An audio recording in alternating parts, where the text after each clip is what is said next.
Okay, everybody, so here's the vintage Vulcain cricket that I found in a state cleanout inside of an attic, inside of a box that appears to have been there for a pretty long time. I did find the instruction booklet with it, as well as the guarantee certificate there.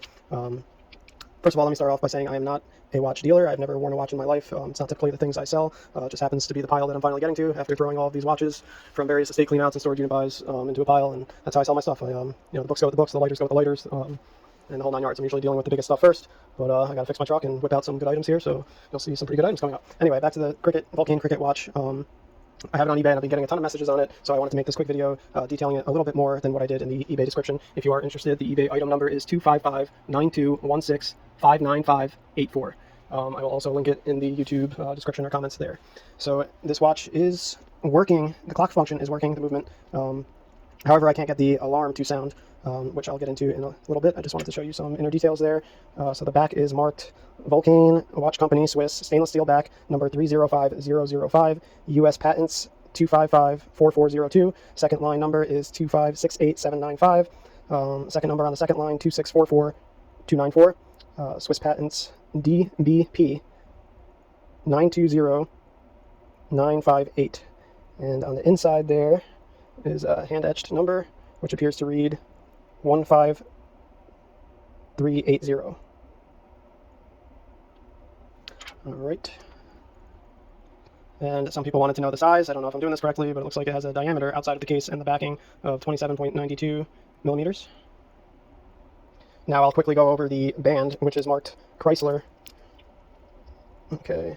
Some people are asking, is it gold? I don't think so. There's no markings on it. There's a little bit of green tarnish around the rim there. I believe it's gold-plated or gold-rolled. Once again, I looked for markings. I didn't acid test it, which I might do in a few minutes and give you guys an update, but I expect it to be gold-plated or gold-rolled, not solid.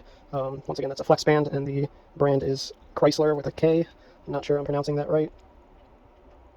Come on, focus. That cover plate is plastic. It is a little bit loose, and it does actually pop out. So that does show a little bit of cloudiness, some scuff marks, some scratches, and it definitely is plastic.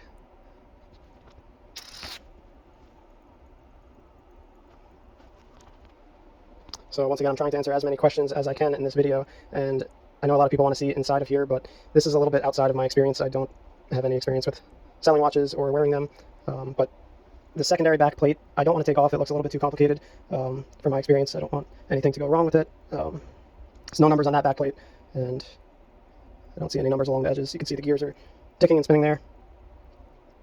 So let me put this all back together and show you guys what's happening with the alarm when I try and set it.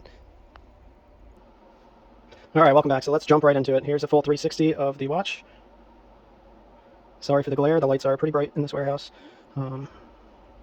Nice stretchy metallic band.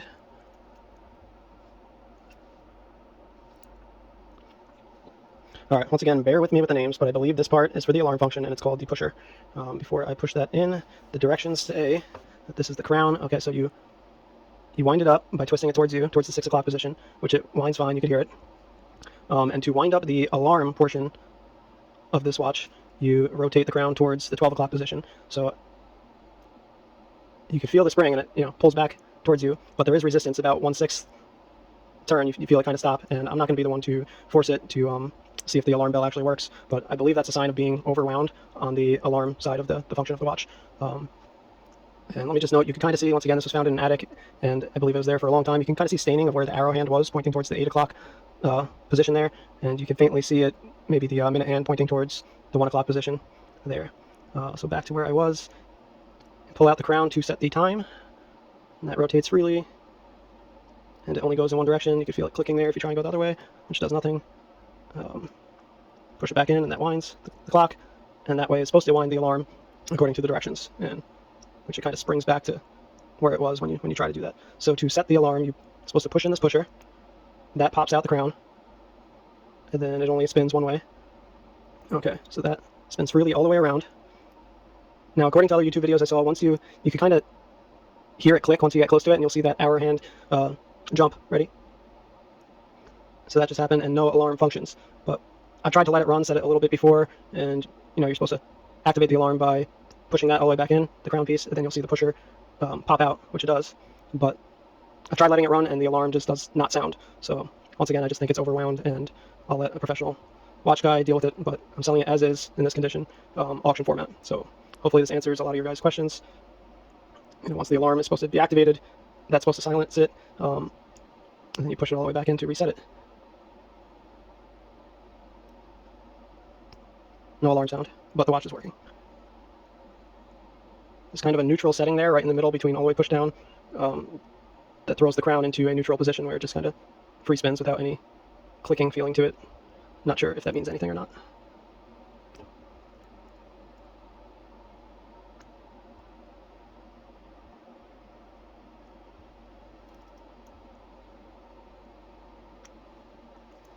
There it is. Message me if you have any questions. I'll try to answer them the best I can. Thank you. Lastly, I told you guys that I'm going to test it for being gold, which it kind of doesn't feel heavy enough to be, but I did do I didn't file it down at all, but on the bottom left there, just a surface scratch to see. So we're going to start with the 10 carat on the left.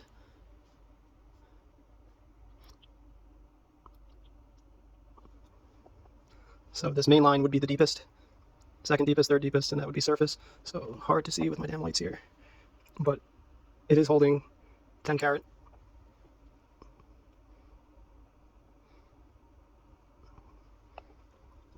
And it's not holding 14 carat.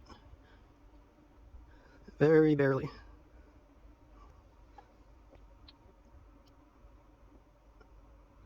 Yeah, so 18 carat totally disappears. 14 carat kind of barely in some spots. And 10 carat, which is the lowest solution I have, holds it, but I'm still going to call it plated.